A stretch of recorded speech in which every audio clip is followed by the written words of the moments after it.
F1 fans and Lando Norris apologists, gather round because we've got a problem on our hands. Oscar Piastri isn't just winning races anymore. He's straight up stealing championships before anyone else even gets out of bed. 3 wins in 5 races. That's not dominance. That's a public execution of Max Verstappen and Lando Norris's title hopes. But wait, here comes Miami. The glitzy, sweaty, chaos-filled circus where miracles and disasters happen. This is where Lando grabbed his first win back when people still thought he was McLaren's golden boy. This is where Max does his best "I own this place" impression. And now, this is where Oscar Piastri can either put the entire 2025 season in a chokehold or finally get humbled. In this video, we're tearing apart Miami's ridiculous track layout, exposing which drivers secretly hate this place, looking at you Ferrari, and predicting whether qualifying will be a masterclass or a demolition derby. Oh, and keep an eye out for wildcard performances, because nothing says Miami like a random midfield driver suddenly deciding they're Ayrton Senna for 57 laps. The real question, can anyone actually stop Piastri now? Or are we all just witnesses to the birth of F1's next unstoppable force?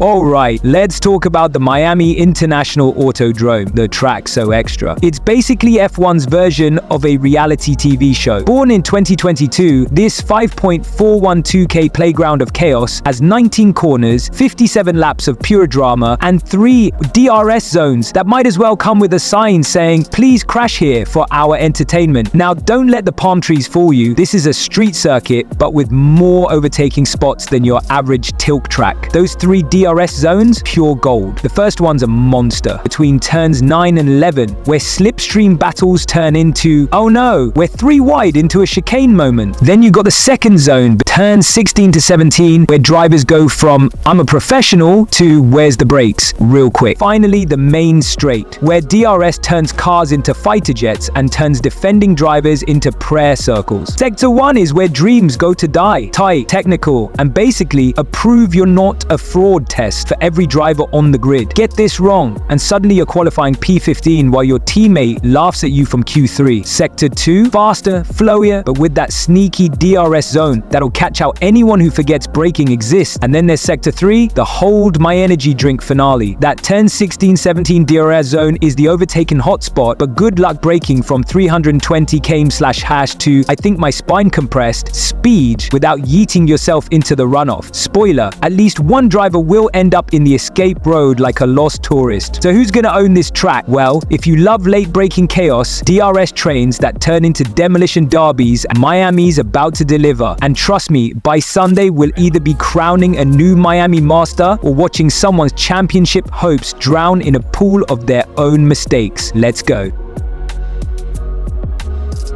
Alright, let's talk about the real wild card of this Miami weekend, the sprint race that nobody asked for, but we're getting anyway. Here's the thing, with only one practice session before sprint quali, the big teams face a brutal choice. Do they go all in for sprint glory or sacrifice Saturday to perfect their Sunday setup? I'm telling you right now, McLaren and Red Bull are absolutely going to treat this sprint like an extended test session. Why risk their championship momentum for a handful of points? Meanwhile, Ferrari and Mercedes, with less to lose, might actually go for broke. Picture this, Lewis Hamilton, fresh off that shock sprint pole in China, does it again in Miami, just to remind everyone he's still Lewis freaking Hamilton. The man thrives in these chaotic, shortened format. But here's where it gets spicy. Even if the big dogs sandbag their setups, I've got this weird gut feeling we'll still see a McLaren or Red Bull win the actual sprint race. Maybe Oscar pulls some last lap magic, or Max decides screw the long game and goes full send. Either way, the sprint is about to become the ultimate game of chicken between teams who want points and teams playing 4D chess. Alright folks, let's get into the juicy stuff. Who's gonna shine in Miami and who's gonna completely faceplant? But based on what we've seen in the last few races, the biggest star this weekend might just be Max Verstappen. Yes, I said it. Hear me out before you riot. The way that Red Bull has clawed back performance since Bahrain is nothing short of remarkable. They've gone from midfield stragglers to genuine race winners in just a few weeks, and now they're coming to a track where Max has historically been untouchable. If there's ever a perfect storm for a Verstappen masterclass, class, this is it. Now for our potential biggest flop, and this hurts to say, but it's probably Lando Norris. I know, Miami is where he got his first win and made but let's be real, Lando's confidence has taken a massive hit these past 2 races. You can see it in his body language, his radio messages, even his social media posts. Oscar's out-qualified and out-raced him every single time, and that kind of psychological damage doesn't heal overnight. Lando came into this season thinking he'd be McLaren's title favorite, but now he's got Oscar and Max breathing down his neck. That pressure cooker environment combined with Miami's punishing heat and technical sections might be the perfect recipe for another Norris melt. As for qualifying predictions, I'm calling it now. Pole position goes to Oscar Piastri. Yes, Max is strong, but let's not forget McLaren still has the fastest car on the grid right now, especially over a single lap. Oscar's in the form of his life. Cool under pressure, razor sharp on his lap preparation, and that car is an absolute rocket ship. I got Max P2 because let's face it, he's Max. The guy could probably put a tractor on the front row through sheer force of will. P3 is where it gets interesting. I'm giving it to George Russell. Mercedes has shown real pace this year, particularly in the high-speed sections that Miami has in spades, and George has been on a ridiculous podium streak. Unless Ferrari suddenly remembers how to build a fast car overnight, George is taking that P3 spot and continuing to prove why Mercedes was right to back him as their future. Now watch me be completely wrong about all of this because F1 loves proving people wrong, but these are my bold predictions. Miami is going to show us who's really in this championship fight and who's just making up the numbers at this point. Either we'll see Oscar continue his dominance and really put one hand on the trophy, or we'll witness the beginning of a Verstappen fight back. Could make this season properly spicy again. And poor Lando, well, let's just hope he remembers where the braking zones are this time. Picture this. Sunday, lights out in Miami. Oscar Piastri staring down Max Verstappen from pole position with George Russell lurking dangerously in P3. The lights go out and boom, Oscar covers the inside into turn 1 like a veteran. But Max, being Max, says screw your inside line and goes for that audacious around the outside move. And here's the genius part. That turn 1 outside line becomes the turn 2 inside. And just like that, the 4-time world champion muscles his way into the lead before he even finished the opening sequence. Now Oscar's stuck fighting off George Russell of all people, and let me tell you, that Mercedes has looked rapid in race trim all season. George is all over the back of that McLaren like a bad rash, but Oscar somehow manages to hold him off through those tricky middle sector corners. Meanwhile up front, Max is doing Max things, pulling a 2-second gap before anyone can even process what happened. If Red Bull doesn't Ferrari their strategy, big if, this is Max's race to lose. I'm calling it now.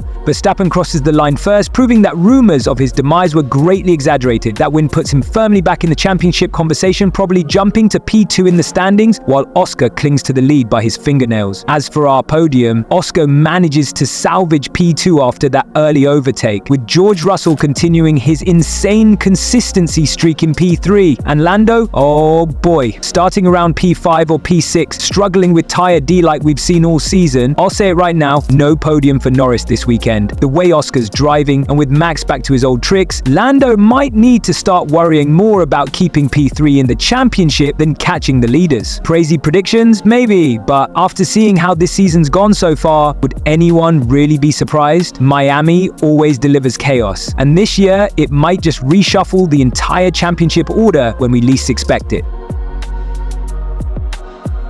Now let's talk about the real wildcards of this Miami weekend. The dark horses who could completely flip the script when nobody's watching. We've been obsessing over McLaren and Red Bull all day, but F1 always has a few surprises up its sleeve. First up, and I can't believe I'm saying this with a straight face, Ferrari might actually be good. That car has been improving race after race like some kind of mechanical glow-up. Charles Leclerc dragging that red tractor to a podium in Saudi wasn't just luck, that was legitimate pace. And here's the scary part. Miami was actually kind of Ferrari last year. Charles finished P3 here in 2024, and that was when their car was way worse than what they have now. If that upward trend continues, we might see a scarlet surprise on Sunday. But the real dark horse story? Yuki Tsunoda in that RB21. This guy has been quietly putting together the most impressive season nobody's talking about. And that Saudi crash wasn't even his fault. That was just Gasly being Gasly. Yuki's adapting to that Red Bull faster than anyone expected, and Miami's mix of technical sections and straights plays right into his aggressive driving style. If he keeps his nose clean, don't be shocked if he's fighting for top 6. So buckle up. We're either getting a hilarious underdog story with Ferrari or Mercedes on top, or watching the usual suspects embarrass everyone by winning despite not even trying. Only in F1, folks.